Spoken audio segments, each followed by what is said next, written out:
bus imuninė sistema, armija mūsų viduje.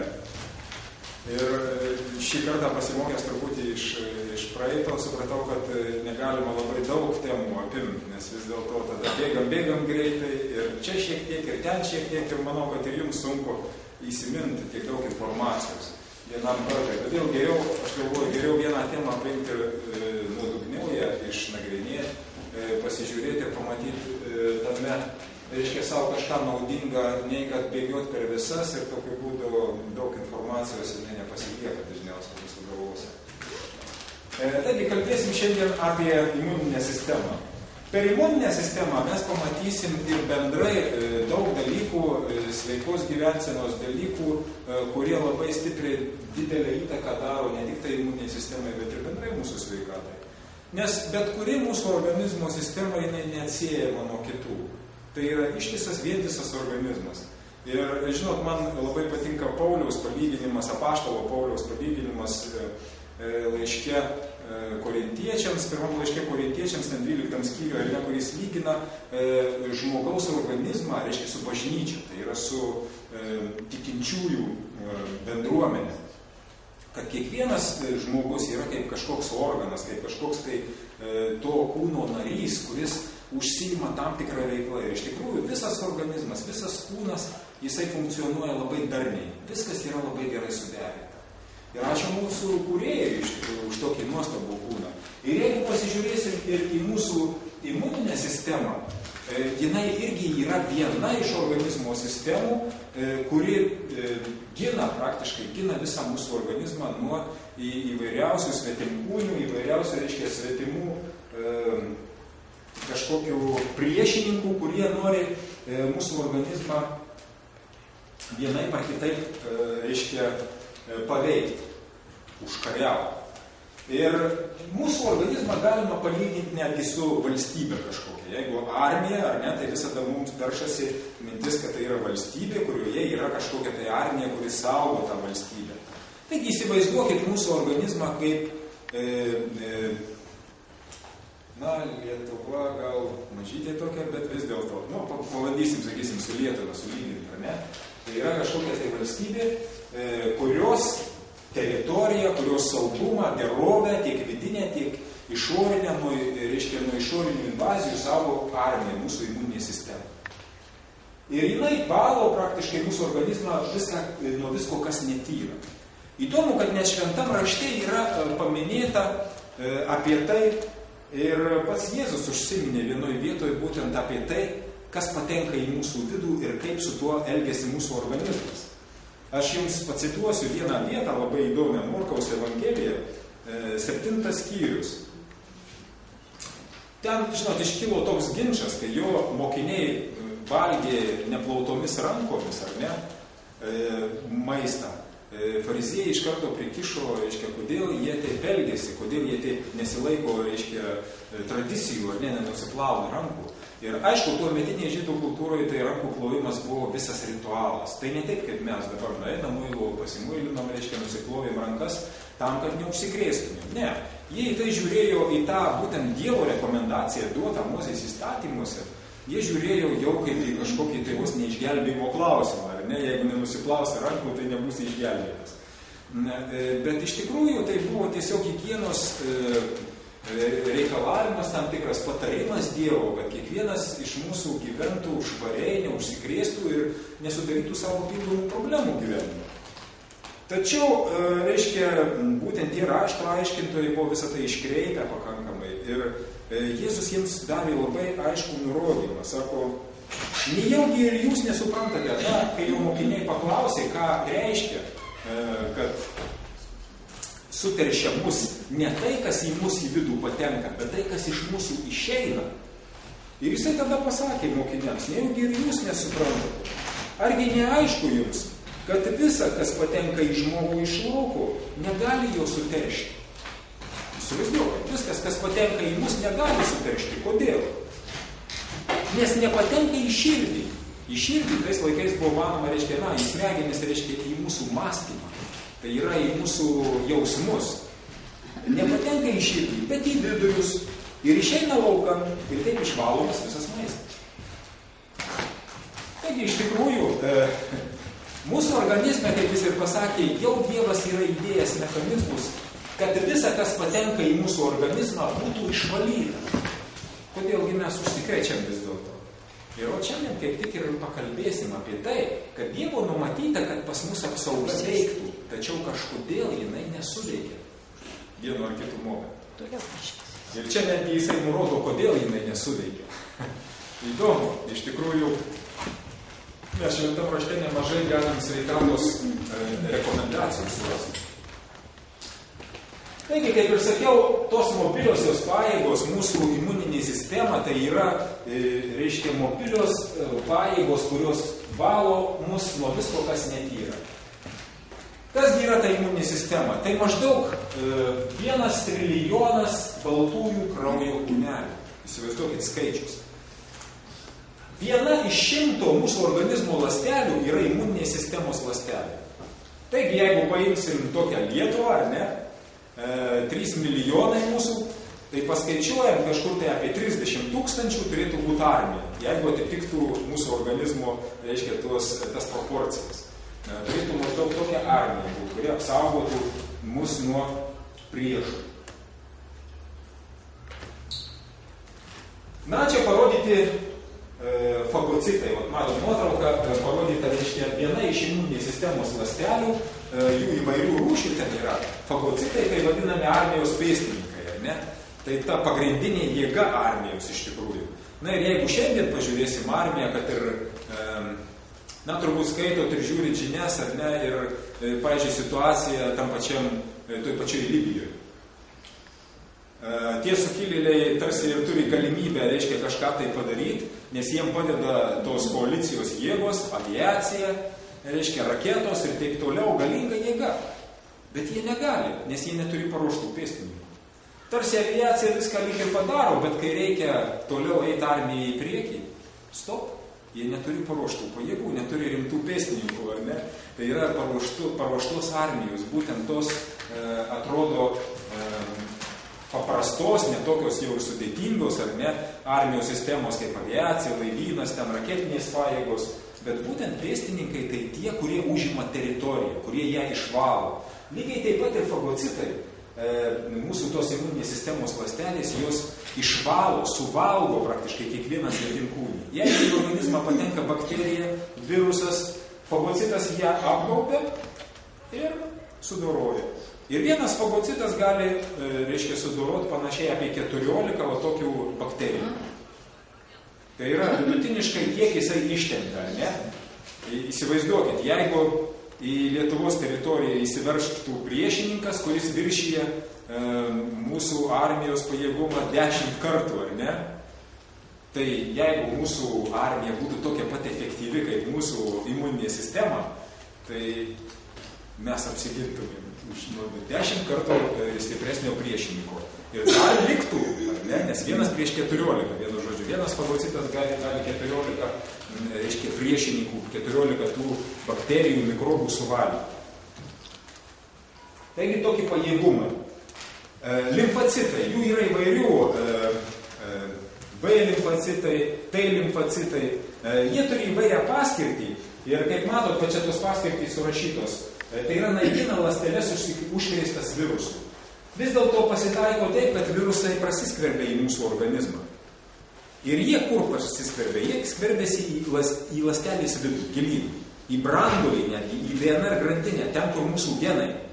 Ir jeigu jiem pavyksta tai padaryti, ląstelė praktiškai jos DNR, tas vadinamas kodas, pasikeičia. Tai yra ląstelė jau ne visiškai mūsų ląstelė. Jinai jau šiek tiek ne visiškai sava pasidaro, ar ne? Lygiai taip pat kaip ir jeigu, sakysim, į mūsų valstybę įsiverš, reiškia, priešininko informacinės priemonės kažkokios ir jos keičia mūsų mąstymą. Ir mes jau pradedam kitaip mąstyti ir mes jau ne visai mūsų valstybės piliečiai, ar ne? Mes tampam šiek tiek priešininkai jūs. Turi tokią savybę, jie gali prieiti, prisigretinti prie kiekvienos ląstelės ir patikrinti jos DNR kodą. Atpažįsta. Ir jeigu tik tai ląstelė jau pasikeitė, jos DNR kodas, reiškia, pasikeitė, jinai jie pažymi tą ląstelę, ateina kiti limfocitai, išskiria tam tikras medžiagas vadinamus antikūnius ir sunaikina tą ląstelę. Nes jinai jau yra pavojinga organizmui, jinai gali virsti vėžinę ląstelę. Suprantat? Tai yra, jeigu pasikeičia mūsų genetinis kodas ląstelėje kurioje nors, ir jinai tampa priešininku, jinai tampa ląstele egoistų, kuri gyvena tik tai savo, ne organizmui. Visas mūsų organizmas paskaičiuotas taip, kad kiekviena ląstelė 80% savo, darbo, savo pastangų atiduoda visam organizmui. O 20 tik tai pasilieka savo, kad išgyventų. Na, tai jeigu paimti didelę valstybę, ar nepalyginus, tai praktiškai 80% mūsų pajamų turėtų eiti mokesčiai. Iški daugiau. Bet čia kitas reikalas, kaip valstybė tvarkysi su tais mokesčiais, ar ne, iš tikrųjų. Kitaip sakant, galbūt čia neteisingas pavyzdys daugiau, nes iš tikrųjų ir Dievas taip numatęs, aš tikiu, kad jisai kūrė, kai buvo sukurtas žmogus ir jisai numatė žmonių bendruomenę, tokią tobulą, kurie gyvena dėl kitų, didesnę savo gyvenimo dalį skiria kitiems tarnauti. Ir būtent to ir Kristus mokė. Ir jisai norėtų, kad bažnyčia, tai yra jo kūnas, ar ne, tie žmonės, krikščionys, kurie vadina save Kristaus pasekėjais ir mokiniais, jie gyventų būtent taip, gyventų dėl kitų daugiau. Aišku, išlaikydami ir save, pasirūpindami ir savimi, ar ne, kad nebūtų našta kitiems, bet didžioji jo gyvenimo, jėgų visų dalis turėtų būti paskirta visuomeniai, bendruomeniai, tiek ir savo bendruomeniai, tiek ir kitiems žmonėms, kurie netiki dar galbūt ir nepasitikė mūsų gelbėtojų. Tai limfocitai, užsiima, jie kaip ir sakiau, jie kaip armijos žvalgyba, jie tikrina ląsteles ir žiūri, kokie jų būsena. Tai jau pakankamai intelektuali armijos dalis. Čia mes matom tam tikras ligas, galbūt alergijos, girdėta, autoimuniniai susirgymai, yra tokios ligos, kurios atsiranda tada, kai mūsų imuninės sistemos veikla sutrinka. Kitaip sakant, kai imuninė sistema tampa mūsų organizmo priešininku. Na, jeigu vėlgi palyginsim su tuo pavyzdžiu valstybės, ar ne, tai įsivaizduokit valstybė, kurioje kyla kažkokia netvarka, ir armija nusprendžia padaryti tvarką, ar ne, vadinama karinė junta. Armija paima valdžią, kažkoks pulkininkas, kaip ir tas Muamaras Kadafis, ar ne, jisai, pulkininkas buvo, ar ne, kažkada tai paėmė valdžią valstybėje ir valstybėje įsigalioja tam tikra karinė tvarka, tai yra ypatingoji padėtis ir ten valdo armija. Ir jeigu pradžioje galbūt norai yra geri, ar ne, tos armijos, tai vėliau visą tai išsigimsta. Nes armija, jinai neskirta tam, kad valdyt, jinai skirta tam, kad paklust ir gint. Ir iš tikrųjų mūsų imuninė sistema, jeigu jinai pradeda būtent pretenduoti į tokią padėtį, kad jinai nori valdyti, jinai mato priešininkus visur, yra jie ar nėra, jie pradeda, būtent tie limfocitai, fagocitai, jie pradeda kenkti. Jie pradeda kenkti mūsų organizmui.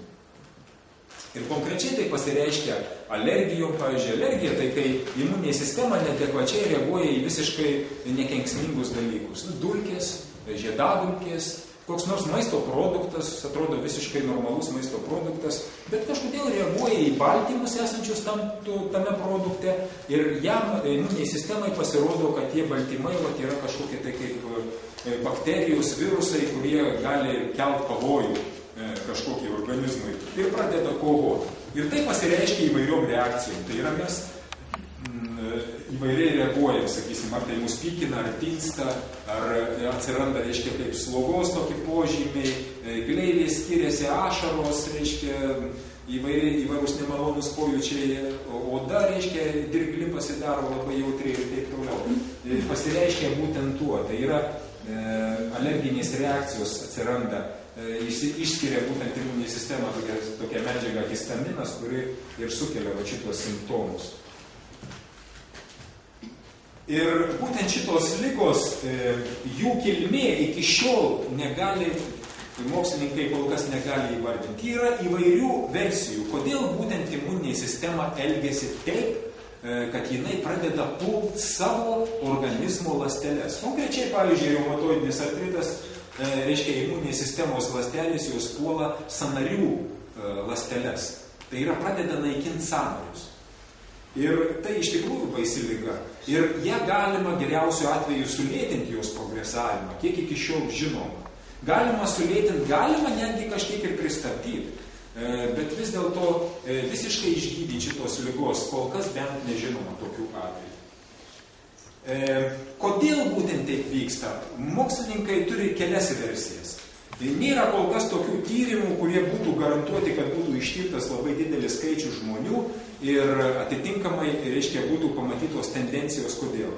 Bet vienos iš tokių pagrindinių versijų, reiškia, yra, kad tai yra virusinės kilmės, genetinės kilmės ir stresas. Ir gali būti, kad tai ir visos priežastys kartu susėję į vieną vietą, jos padaro tokį poveikį. Kaip visą tai veikia? Na, kaip ir citavau iš Švento rašto, iš tikrųjų Dievas numatęs taip, kad viskas, kas nešvaru ir netyra, patekę į mūsų vidų, turi būti sunaikinta. Tačiau ne visada taip įvyksta. Na, įsivaizduokit paprastą situaciją. Jūs valgot kažkokį maistą, kuriame labai didelė tikimybė, kad gali būti kažkokių tai kenksmingų virusų. Ypatingai, tarp kitko, reikia paminėti, kad daugiausiai bakterijų virusų būna būtent gyvulinės kilmės produktuose. Tai yra pieno produktai, mėsa, žuvis, reiškia būtent jie. Jie greičiausiai genda ir iš vis jie geriausiai terpia yra tokiem svetimkūniam, reiškia tokiem organizmam daugintis. Tuo labiau, kad ir daug gyvulių serga įvairiom ligom ir virusai esantys tenai mėsoje, reiškia tame pačiame piene, jie išlieka ir po to su tuo maistu patenka į vidų. Ir tai būtų nieko, jeigu iš tikrųjų veiktų būtent mūsų imuninė sistema normaliai. Jeigu visa tai būtų sunaikinta, kaip ir Jėzus va čia sakė, reiškia tą palyginimą. Tačiau vis dėlto kartais tai imuninė sistema nesuveikia. Ta pati mūsų virškinimo sistema veikia tuo pačiu ir kaip valymo sistema. Pavyzdžiui, mūsų skrandis gali suvirškinti ir sunaikinti visus baltymus, suskaldo visus baltymus. Jeigu ten pateks bet koks virusas, kadangi tai irgi baltymai, jie bus suskaidyti iki sudedamųjų dalių ir neliks nieko. Liks tik tai amino rūgštys, reiškia, kurios vėliau organizmo bus panaudotos kaip statybinė medžiaga. Taip turėtų būti. Bet kažkodėl kai kurie virusai vis dėlto praeina per mūsų virškinimo sistemą, nesuskaidyti ir patenka į kraują. Kodėl? Ir čia labai įvairių priežasčių yra. Pavyzdžiui, aš tik paminėsiu dvi priežastis tokias, galbūt pačias pagrindinės. Na, įsivaizduokit, jeigu jūs atsisėdot prie maisto, norit valgyti ar ne, o prieš tai turėjot rimtą stresą. Arba iš vis paskutiniam dienom jūs nuolatos jaučia didelį nerimą. Tai yra, jūs esat stresiniai būsenai. Kas vyksta streso metu? Streso metu mūsų kraujo apytaka labai stipriai pasikeičia. Susiaurėja kraujagyslės tos, kurios yra prie organų, prie odos, reiškia tos mažosios plonosios. Ir tuo pačiu išsiplečia didžiosios kraujagyslės. Tai yra tos, kurios neša kraują į mūsų raumenis, reiškia į smegenis ir taip toliau. Ir vienu žodžiu sutrinka virškinimas, kadangi nepakankamai ateina kraujo, girdėjau turbūt tokias rekomendacijas, niekad nesėst prie valgio susijaudinus, susinervinus, nes tai yra labai pavojinga. Jau mūsų virškinimo sistema neveiks kaip valymo sistema, ar ne? Nebus sunaikinti visi svetimkūniai. Ir tokiu būdu mes sudarom sąlygas virusam pasklist po visą mūsų organizmą. Aišku, kraujyje ir, reiškia, kitose vietose tie virusai irgi gali būti mūsų imuninės sistemos sulaikyti. Tačiau stresas labai slopina ir mūsų pačią imuninę sistemą. Jinai negali veikti pilnavertiškai. Sutrinka, kaip ir sakiau, kraujo apytaka, ar ne? O jeigu sutrinka kraujo apytaka, o mūsų imuninė sistema veikia panašiai tokiu principu. Įsivaizduokit, na, aš šiek tiek prabėgsiu į priekį. O, čia. Labai geras paveiksliukas. Parodyta mūsų kraujagyslė. Čia, reiškia, kaip matot, kraujo srautas, tai yra raudonieji kraujo kūneliai, baltieji kraujo kūneliai. Taigi mūsų imuninė sistema, tai yra tos ląstelės, baltieji kraujo kūneliai, kurie yra ir kraujyje, ir aplinkui esančiuose audiniuose. Po visą kūną pasklidę. Jeigu atsiranda kažkurioje vietoje, čia pavyzdžiui kažkoks svetimkūnis, ar ne, virusas kažkoks atsirado, pirma kažkokia artėje esanti, reiškia, imuninės sistemos ląstelė, tuoj pat išskiria tam tikrą medžiagą į organizmą, kuri kaip signalas pasklinda po visą organizmą, reiškia, ir visam organizme visos imuninės sistemos ląstelės sužino, kad tokiam tai taške yra svetimkūnis, yra priešininkas. Ir mūsų apsauga suveikia, ar ne? Signalizacija pasklinda po visą organizmą ir visos, reiškia, imuninės sistemos ląstelės tuoj pat skuba į tą vietą. Signalai pas mus labai tikslus organizme. Jos iš karto pagal tą išskirtą medžiagą žino, iš kurios vietos, kur joms reikia keliauti. Kaip jos keliauja? Jos iš audinio eina į artimiausią kraujagyslę.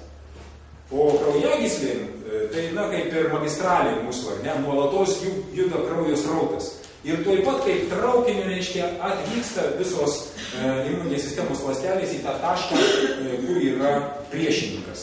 Jos pralenda per sienelės, reiškia, jos turi tokią savybę, gali prasiskverbti per kraujagyslių sienelės ir eina į tą vietą ir čia, reiškia, užpuola tuos priešininkus. Tai turi vykti labai greitai. Nes įsivaizduokit, kad kai kurie virusai kas sekundę dvigubėja. Kai kurios bakterijos dauginasi tokiu greičiu.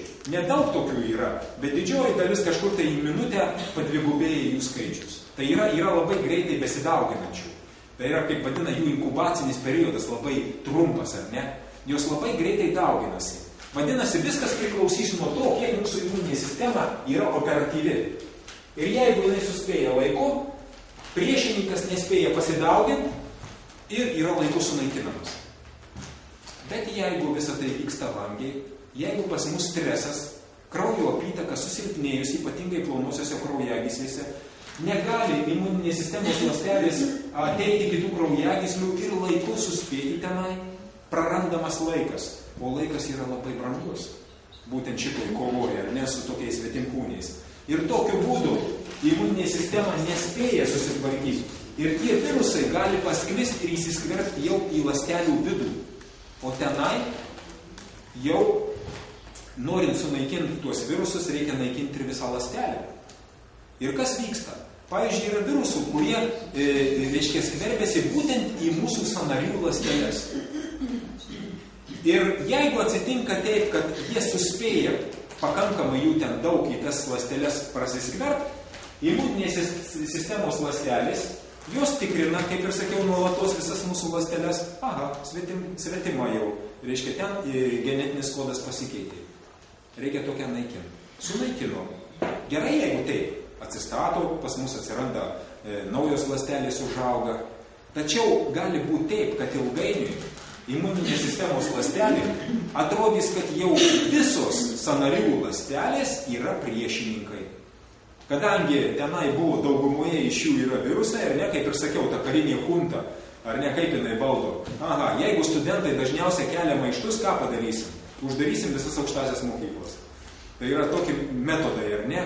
Kažkuria prasme mūsų imuninė sistema praranda sveiką mąstymą, ar ne, savo paskirtį. Jinai pradeda daryti tai, kas iš jos nereikalauja. Ir pradeda naikinti visas sąnarių ląsteles. Nors pradžioj naikino tik tai tas, kurios užkrėstos virusų. Ir tokiu būdu, reiškia, atsiranda būtent tos autoimuninės ligos. Tai yra tie susirgimai. Jeigu tai bus, pavyzdžiui,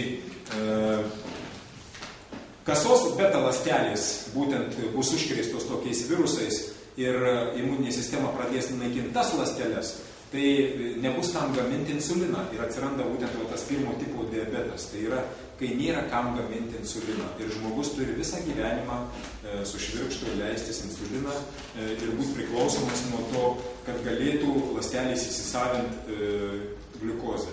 Tai yra, insulinas reikalingas tam, kad ląstelė galėtų priimti gliukozę ir tokiu būdu gaminti energiją. pat atsiranda pirmo tipo diabetas.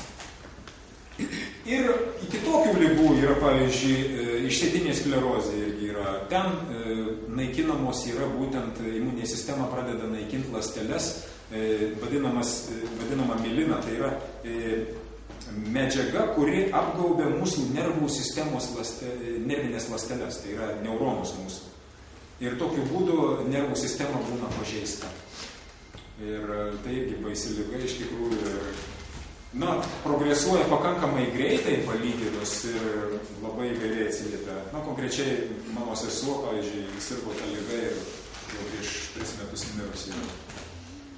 Tai tikrai rimti sutrikimai. AIDS tai yra būtent toks virusas, kuris prasiskverbia į pačias imuninės sistemos ląsteles ir jas pradeda naikinti. Tai yra imunitetas iš vis prarandamas. Ir aišku, mums pirmas klausimas, kai dabar sužinojus pakankamai ar ne, kiek mes esam priklausomi nuo mūsų imuniteto. Ir konkrečiai netgi ir tas pats vėžys, paplitęs labai dabar, paplitus tokia liga, jinai bent jau pagal mirštamumą Lietuvoje užima 2 vietą po širdies kraujagyslių ligų, irgi labai stipriai priklauso nuo imuninės sistemos, kadangi, kaip ir sakiau, imuninė sistema mus saugo ir nuo mūsų vėžinių ląstelių. Jeigu tai limfocitai laiku aptinka pasikeitusias ląsteles, tai yra tos, kurios jau tapo vėžinėmis ląstelėmis ir laiku jas sunaikina, auglio pas mus niekada neišsivystys. Ir nenustebkit, bet pas jūs jau ir pas mane lygiai taip pat laikas nuo laiko nuolatos atsiranda vėžinių ląstelių. Nuolatos. Tiesiog jeigu imunitetas pakankamai veikia normaliai, jisai laiku tai tam užkerta kelią. Ir čia norėčiau iš tikrųjų prisiminti labai svarbų dalyką. Iš tikrųjų, kaip ir pastebėjot, ką aš sakiau, labai daug priklauso nuo to, kokioj būsenoj mes gyvenam. Ne? Jeigu mes gyvenam įtampoj, strese nuolatiniam, tai mūsų imunitetas niekada nebus pilnavertiškas ir negalės mūsų saugoti. Ir čia būtent susiję mūsų fizinė sveikata su mūsų dvasinė sveikata. Jeigu mes širdį neturim ramybės, jeigu Kristaus nėra mūsų širdį, jeigu jisai nevaldo mūsų gyvenimo, jeigu mes nesijaučiam saugus, labai didelė tikimybė, kad taip atsilieps ir mūsų fiziniai sveikatai. Nes būtent tai nuolatos ta įtampa slopins mūsų imunitetą, mūsų normalų virškinimą, ar ne, ir vienoje ar kitoj grandy kažkur tai būtinai gali nutrūkti.